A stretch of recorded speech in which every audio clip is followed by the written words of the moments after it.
This is breaking news.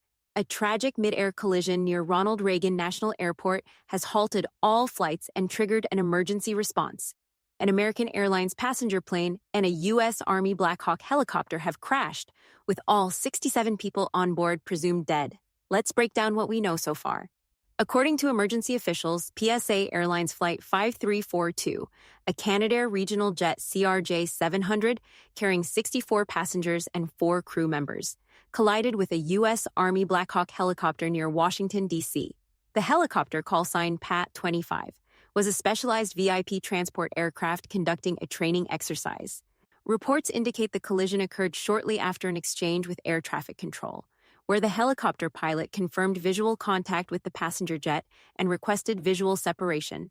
Moments later, the crash took place.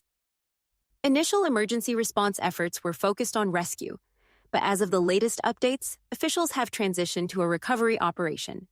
The Army confirmed that the Black Hawk carried 3 crew members, including the pilot, co-pilot, and crew chief. The latest reports state that 28 bodies have been recovered so far, with some victims still trapped in the wreckage underwater. Scanner audio suggests that when first responders arrived at the crash site, they found multiple bodies, and subsequent reports indicate that all 67 people on board both aircraft are presumed dead. This marks the deadliest aviation disaster in the U.S. since 2001, when an American Airlines flight crashed in New York, killing 260 people. President Donald Trump has been briefed on the incident and has addressed the nation, calling for a moment of silence to honor the victims. Meanwhile, newly appointed U.S. Secretary of Transportation Sean Duffy, who was sworn in just hours before the crash, is now overseeing the FAA's response to the disaster.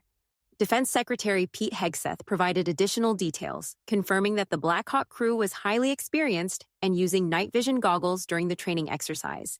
The Pentagon has launched a full investigation into the incident.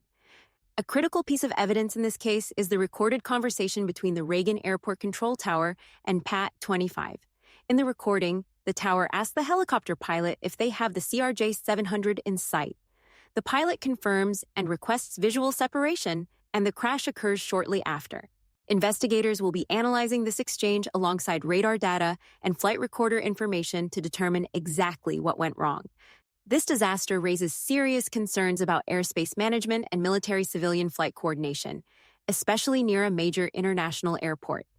Aviation experts have already begun questioning the decision to conduct a training exercise in such close proximity to commercial air traffic. The National Transportation Safety Board, in collaboration with the FAA and the Department of Defense, has launched an extensive investigation, with preliminary findings expected in the coming days.